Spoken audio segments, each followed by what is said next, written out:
My name's Nick Tickner. I am the store manager here at Bicicleta on Broadway. I am an absolute gravel nerd. Background being a lot of endurance racing, ultra racing on my 2 feet. Everyone in the bike shop's like, why are you running? Is someone chasing you? I got addicted to mix all of those worlds together on our beautiful world of gravel bikes and our backyard that is in BC. We're gonna today run through a little bit of a process of how to choose a bike for specifically the upcoming BC Bike Race Gravel Explorer and what those different needs would be for it. Talking about, when we first dive into that process, we start asking questions about how do you want to use your bike? Because the gravel scene now is like, it's exploring so much, it's now its own category. So, it used to be like, I can just go rip these things on my cyclocross bike.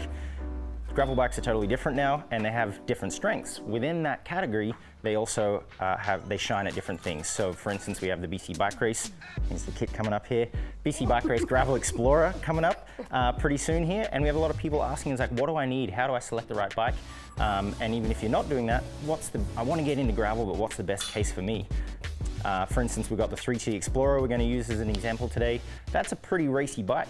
To give you an example, here at Bicicleta, one of our owners' bikes didn't arrive in time, so he went and won the Victoria Grand Fondo on his 3T Explorer. He put his road race wheels on, and off he went. So the pedaling ability of these bikes is crazy, but the clearance on this bike, to give you an idea, is 700 by 50 millimeters. That's a pretty chubby tire. So for me, I'm the other end of the spectrum where I love to go and do weird things on my gravel bike. I got a sat phone and a backpack and off I go. And that clearance of that tire gives me a really cool advantage to go and do different stuff.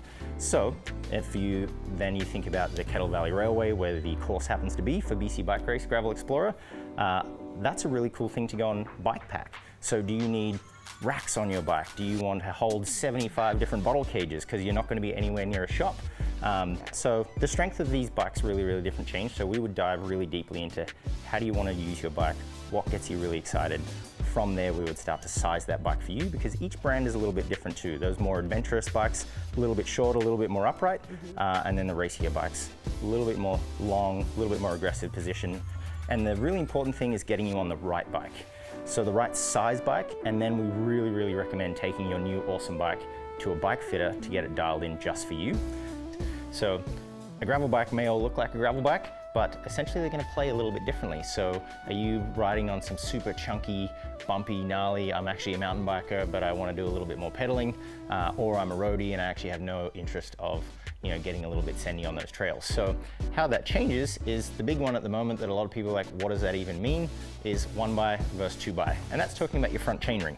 So this one has one chainring at the front, and then if we jump up here, this is the SRAM Axis build, which actually, similar to a road gearing setup, has another chain down on the inside here.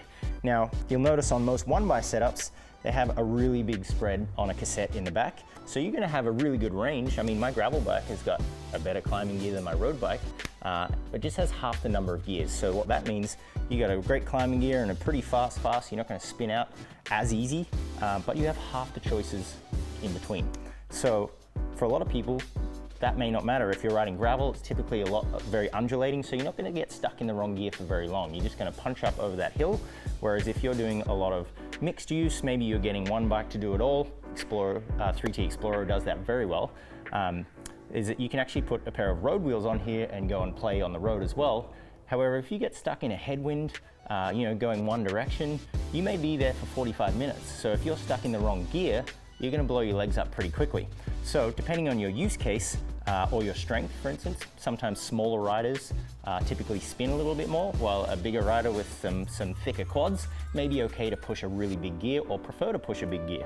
So again, we would dive into those use cases, how you want to use that bike, what is important to you. Do you want to be able to put extra cages on there? Do you want to load up your coffee press on your fork, or use those different mounts?